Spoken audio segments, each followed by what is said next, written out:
Assalamualaikum warahmatullahi wabarakatuh. Perkenalkan, nama saya Kafi Pratama Zali, mahasiswa Fakultas Hukum Universitas Muhammadiyah Malang. Dengan NIM 2017-430, saya di sini akan mereview jurnal, yakni sebanyak 5 jurnal. Di mana 5 jurnal ini saya akan review untuk dapat memenuhi tugas dari mata kuliah Manajemen Law Firm kelas F. Baik, berikut jurnal-jurnal yang akan saya review. Saya akan tampilkan beberapa jurnal yang akan saya review. Berikut beberapa jurnal yang akan saya lakukan review, di mana tidak semua jurnal yang dapat saya sampaikan dikarenakan ada beberapa jurnal yang blur ataupun tidak dapat dilihat. Seperti itu.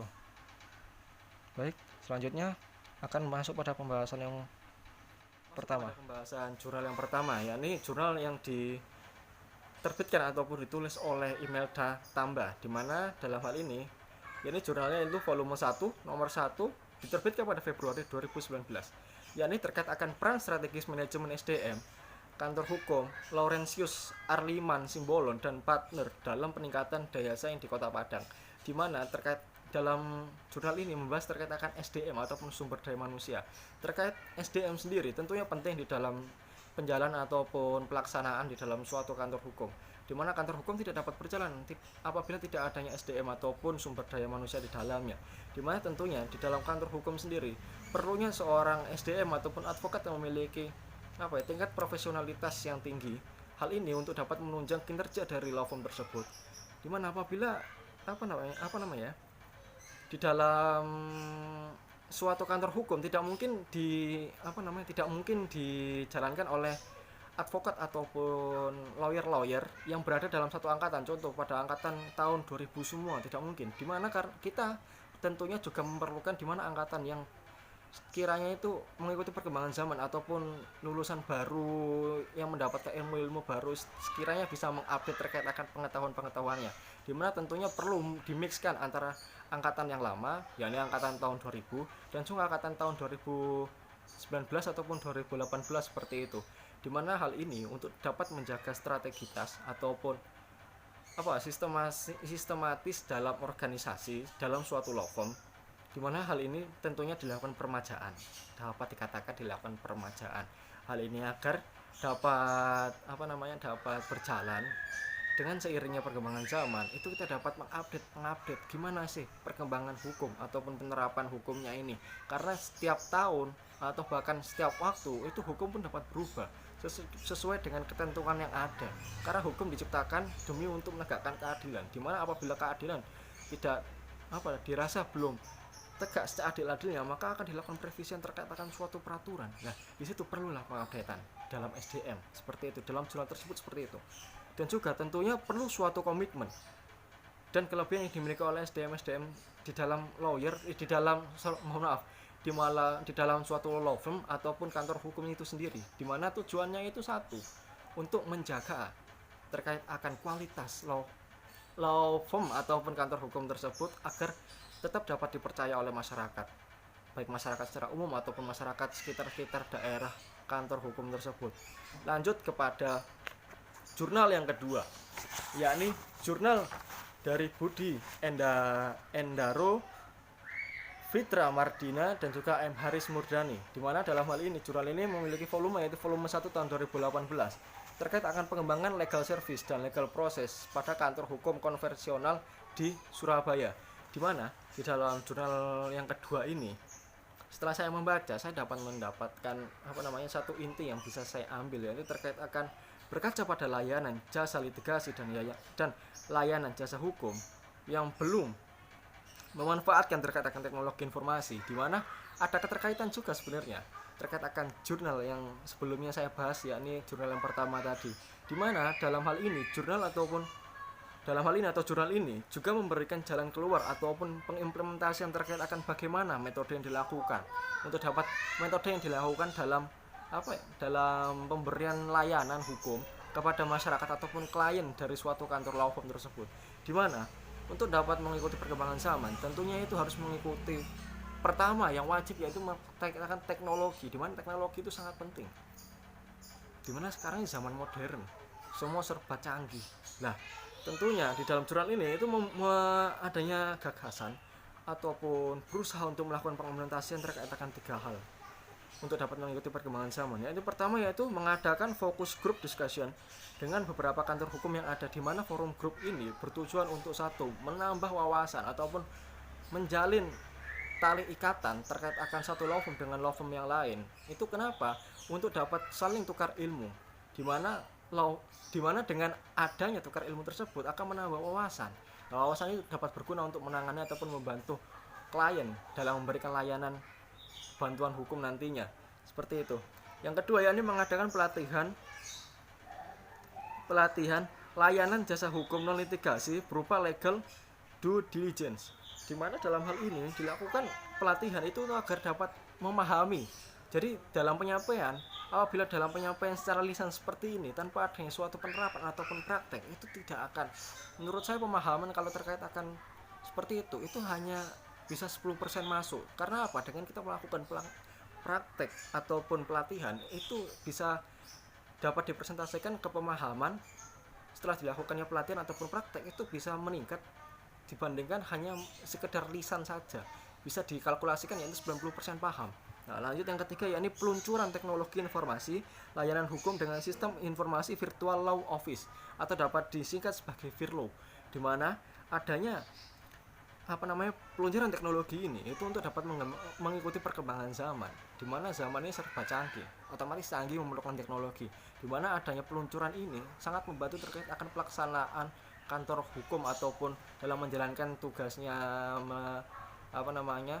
membantu klien dalam memberikan bantuan layanan hukum, seperti itu. Lanjut kepada jurnal yang ketiga, jangan bosan-bosan kawan-kawan ya.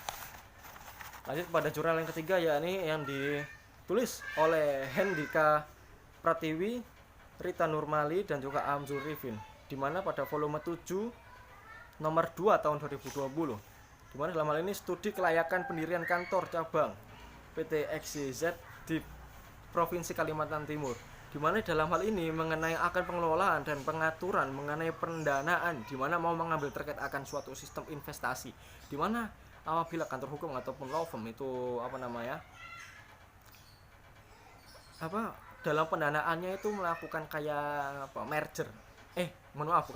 melakukan buka investasi, siapa yang mau investasi di dalam ini agar dapat mendukung perkembangan ataupun agar law firm tersebut dapat lebih maju, di mana tentunya perlu pendanaan yang sangat besar. Apabila diajukan kepada ataupun dijatuhkan kepada para anggota-anggota yang ada di kantor law firm ataupun kantor hukum tersebut, dirasakan sangat sulit tentunya, di mana perlunya seorang investor ataupun bentuk investasi, di mana walaupun ada investasi, contoh PTI investasi kepada kantor hukum ataupun law firm. Nah, apabila PTI ini mengalami masalah, kantor hukum tidak bisa berpihak kepada dia. Karena apa? Itu hanya berupa pendanaan saja, di mana kantor hukum ataupun law firm itu didirikan ataupun ditegakkan ataupun dapat diciptakan itu untuk dapat menegakkan hukum seadil-adilnya, bukan untuk memihak kepada salah satu pihak, seperti itu. Investasi ya hanya sekedar pendanaan saja, tidak ada terkait akan penanganan kasus hukum untuk dapat memenangkan hal yang salah, tidak ada seperti itu. Jadi pada intinya tidak boleh berpihak kepada pihak manapun, walaupun itu seorang investor atau memiliki keterkaitan dengan law firm ataupun kantor hukum tersebut. Lanjut kepada jurnal yang keempat. Jurnal keempat mau selesai.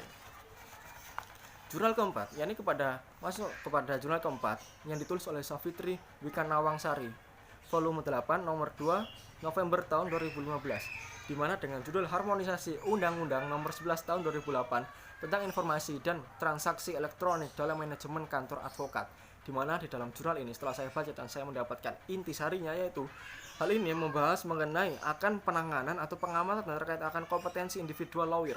Nah, dan cara mengukur mengukur kadar kompetensi lawyer seiring majunya zaman di mana adanya otomatisasi ataupun pengalihan fungsi manual, di mana pengalihan fungsi manual dapat dikatakan itu mengikuti perkembangan zaman, di mana pada zaman dulu apabila mau surat menyurat itu kan harus melalui pos. Nah, sedangkan sekarang pada zaman sekarang itu melalui elektronik, kita bisa melalui email dan juga yang lain-lain lah, kayak faksimil apapun itu. Nah, sekarang berbau elektronik semua dan serba canggih, otomatis kita perlu melupakan ataupun maju dan perlu melupakan terkait akan sistem-sistem yang lalu, dimana otomatis dalam SDM-nya ataupun kompetensi ataupun kemampuan dari setiap individu lawyer yang ada di kantor hukum itu tentunya harus tidak boleh gaptek. Kenapa? Tentunya nanti mereka itu bekerja menggunakan teknologi, di mana teknologi itu nanti digunakan untuk dapat membantu atau memberikan layanan jasa kepada klien-klien yang datang ke kantor hukum mereka, di mana apabila lawyer itu tidak paham terkait akan perkembangan zaman ataupun gagap teknologi, bagaimana caranya memberikan pengetahuan ataupun pelayanan kepada klien, yang dimana kliennya itu berada jauh. Contoh, kliennya berada di Pulau Jawa, sedangkan lawyer ataupun advokat yang menangani ini kantor hukumnya itu ada di Sumatera sana. Lah, tidak mungkin toh setiap hari ketemu, maka akan habis dompetnya seperti itu. Nah, otomatis menggunakan layanan elektronik, di mana layanan elektronik itu berupa ya bisa email, WhatsApp, Zoom seperti itu. Di mana dengan banyak menggunakan elektronik tersebut, didorong SDM di dalam kantor hukum itu untuk dapat paham. Makanya itu, selain mengerti terkait akan perkembangan zaman, perkembangan teknologi, tentunya harus mulai terkait akan perkembangan hukum, bagaimana hukum penerapan, dan juga tidak boleh pilih kasih dalam melakukan penegakan hukumnya. Seperti itu yang saya dapat di dalam jurnal ini. Lanjut kepada jurnal yang terakhir, yaitu jurnal yang kelima, di mana jurnal yang kelima ini ditulis ataupun diterbitkan oleh Linda Nur Enda Santi, Elva Nur Aini, Nur Wahyuni Sulistiawati, di mana dalam hal ini adanya penerapan biaya kualitas dalam mengangkat kepercayaan klien. Nah, di mana dalam hal ini membahas terkait akan pembiayaan yang dikeluarkan untuk dapat mendapatkan ataupun meningkatkan kualitas terkait akan suatu kantor hukum ataupun law firm. Nah, seperti itu, di mana pembiayaan ataupun pendanaan itu sangat penting di dalam mendirikan ataupun berjalannya suatu kantor hukum ataupun law firm, di mana untuk dapat meningkatkan kualitas terdiri dari biaya pencegahan. Kenapa kok adanya biaya pencegahan? Hal ini apabila terjadi hal-hal yang tidak diinginkan untuk dapat terjadinya suatu kebangkrutan, di mana apabila law firm ataupun kantor hukum mengalami suatu kebangkrutan, tentunya tidak ingin ditutup, di mana mengurus pendirian itu sangat susah, dan apalagi ada klien yang percaya kepada kantor hukum tersebut untuk menumbuhkan kepercayaan itu sangat susah seperti itu. Jadi sangat perlu sekali akan pendanaan, di mana untuk dapat di mana di dalam pendanaan atau pengelolaan keuangan di dalam suatu law firm itu harus seperinci mungkin, di mana gunakanlah uang sebaik mungkin ataupun seperlunya, jangan gunakan uang semaunya seperti itu. Gunakan uang seperlunya, bukan semaunya, seperti itu. Dimana apabila law firm melaksanakan terkatakan metode yang saya sampaikan tadi, gunakan uang seperlunya bukan semaunya, maka dapat dijamin apabila terjadi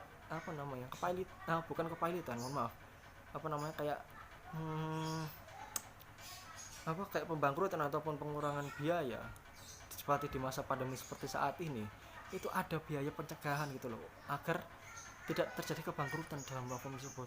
Baik, saya rasa seperti itu penjelasan yang dapat saya sampaikan, kurang lebihnya saya mohon maaf. Assalamualaikum warahmatullahi wabarakatuh.